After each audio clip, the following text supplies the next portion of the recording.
right? These high growth companies, you guys see the headlines of so and so raised $8 million, and you're like, wow, I need to do that, right?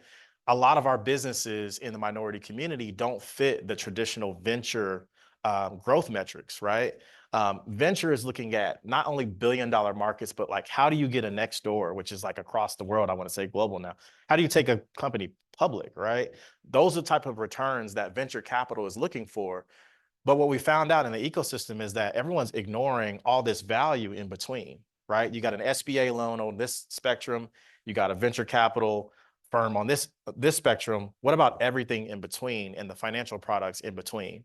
So what we did is we created an accelerator program that helped get that foundational education information and then stack that on top of social capital. Because once you know what to do with the money, now you need to know who do you go to create more opportunities. And then that layers on the financial capital on top of that. So we have an accelerator program that provides that financial, social, and educational or knowledge capital. But then we said, okay, on the financing part, most people are too early for these different types of capital.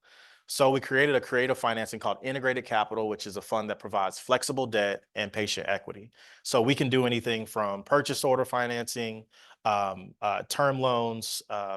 We can do revenue-based financing. If you've heard about that, that's a new trend. If you're an entrepreneur looking to revenue-based financing, all the way to different types of flexible equity, including a redeemable equity product that allows a founder to buy their equity back, right?